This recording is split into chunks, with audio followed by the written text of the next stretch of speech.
हमारी में कुछ ऐसे भी तो हो जो यार के लिए कुछ बर्दाश्त करें, बल्कि आपको हैरत होगी, हैरत मुस्तफा जाने रहमत सल्लल्लाहु अलैहि वसल्लम ने किस तरह गैरते तौहीद सहाबे किराम के दिलो दिमाग के अंदर रचा बसा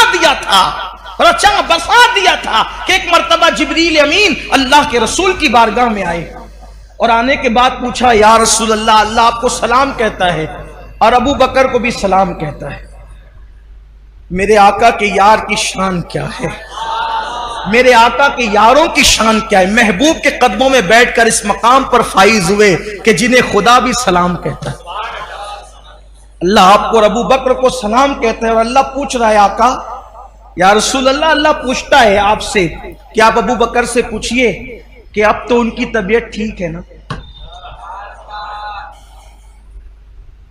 अल्लाह आपसे पूछते हैं कि आप पूछे कि अब तो उनकी तबीयत ठीक है ना। सिद्दीक अकबर से हुजूर ने पूछा, अबू बकर अल्लाह पूछ रहा है अब तो आप ठीक हैं। अल्हम्दुलिल्लाह हुजूर मैं ठीक हूं। आका ने पूछा, क्यों अबू बकर, कोई तकलीफ थी? हाय हाय, गैरते इश्क का अंदाज देखें, गैरते इश्क का अंदाज देखें। अल्लाह के रसूल पूछते हैं, अबू बकर क्यों, कोई तकलीफ थी? हाँ का कुछ थी, बताया नहीं। हुजूर आप ही के दर्स ने मजबूर कर दिया था कि यार की शिकायत किससे कैसे कर, यार की शिकायत कैसे करूं, यह आपका दर्स था, इसलिए मैं आपको भी बता न सका।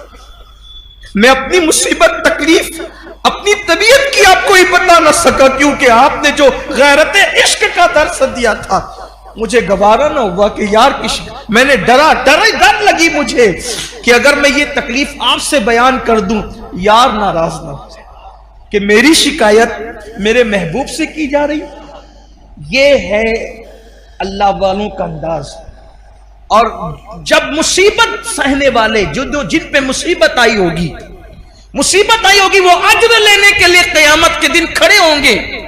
मुसीबत आई होगी, क्या अल्लाह के फरिश्ते कहेंगे, आमाल नामा बताओ, पहले दलील पेश करो कि तुमने क्या किया था। वो आमाल नामा खोले जाएंगे। जब आमाल नामे खुलेंगे तो कहेंगे, इसमें तो तुमने गुस्सा किया अल्लाह पे। कुछ लोग कहते हैं ना, अल्लाह को मेरा ही घर मिलता है बीमारी के लिए, माअल्लाह, मारने के लिए मेरा ही बेटा मिला था, मेरी बीवी मिली थी। अरे तेरी क्या बीवी और तेरा क्या बेटा, वल्लाह अगर खुदा उसको पैदा न करता तो वो तेरी बीवी कब होती, अल्लाह न देता तो वो तेरा बेटा कब होता, अल्लाह न देता तो वो तेरा माल कब होता। और तू कौन है? कुरान कहता है कि तू भी अल्लाह की मिल्कियत है, तू भी अल्लाह का माल है, अपनी क्या औकात है। तो अज्र जाय ना करो वाहवेला करके, मुसीबतों पर जो अज्र मिलने वाला है अल्लाह ताला की शिकायत करके जाय ना करो। सिद्दीक अकबर जैसा ज़र्फ तो नहीं हो सकता, लेकिन कुछ तो सीखो। एक वाकया मैंने शायद तफसीर कुरान में इस साल बयान किया कि एक बुजुर्ग थे, उन्होंने उनकी बीवी से कहा कि मैं तुम्हें तलाक दे देना चाहता। बीवी ने कहा कि क्यों? कहा कि इसलिए कि जब से शादी भी तुम बीमार नहीं पड़ती हो, और यहां तलाक इसलिए दी जाती है कि जब से शादी भी सबसे बीमारी पड़ी रहती है। यह भी है नौबत है। और जो किसी की बीमारी पर उसको दुख दे तो वो भी बीमार होगा, और ऐसा बीमार होगा कि कोई इलाज ना कर सके। बीवी बीमार पड़ गई तो किस्मत है। लोग कहते हैं धोखा दिया, हमें बताया नहीं था पहले से।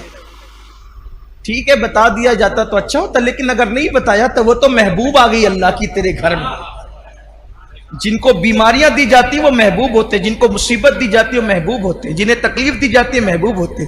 बुजुर्गों ने कहा, अगर फिरौन को कभी सरदर्द होता तो कभी खुदा होने का दावा न करता। फिरौन पर कभी एक वक्त तो भूखे रहने की नौबत आती तो कभी खुदा होने का दावा न करता। उसको चढ़ाया था नेमतों ने, नेमतों पे वो सरकश हुआ। और अक्सर देख लीजिए जितने सरकश आप देखें, कभी यहां एक खास बात कहना चाहिए, हो सकता है शायद आप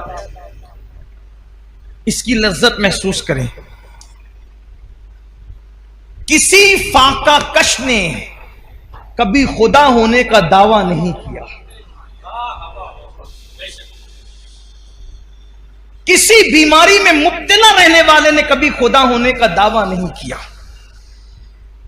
किसी कमजोर और नातवा ने कभी खुदा होने का दावा नहीं किया। हां, अगर आपको झूठे खुदा मिलेंगे तो वो ऐश परस्तों में मिलेंगे, और अगर अल्लाह के औलिया मिलेंगे तो फाका कशों में मिलेंगे। कमजोर और नातवानों में ढूंढ लो अल्लाह के वली, और मालदार और अय्याशों में ढूंढ लो झूठे खुदाओं की एक कतार मिल जाएगी। इसीलिए तो कहा गया कि खड़े होकर पेट भरकर नफिल नमाज पढ़ने से अफजल है कि भूखे रहकर बैठकर पढ़े। इसलिए कि जब इंसान भूखा रहता है तो अल्लाह के अनवार उसके पेट में दाखिल होता है, खुदा का नूर पेट में उतरता है। एक तवील उन्मान बहरहाल अर्ज कर रहा था कि जल्दी जल्दी गुफ्तगू समेटी जाए। बहुत खूबसूरत सा उन्वान है, लेकिन आइंदा हफ्ते के लिए नहीं रखेंगे, इसी महफिल में इसको खत्म करेंगे। उन्होंने कहा कि तुम जब से बीमार पड़ी हो, जब से तुम शादी हुई, तुम पे बीमारी नहीं है। उसने कहा बस यही बात है। कहा अगर तुम अल्लाह की बंदी, प्यारी बंदी होती तो जरूर तुम्हें कोई ना कोई तकलीफ आती, लेकिन कोई तकलीफ तुम्हें मैं नहीं देखता। इसका मतलब तुम मरदूद हो, मरदूद। अब मरदूद को अपने घर में कैसे रखो?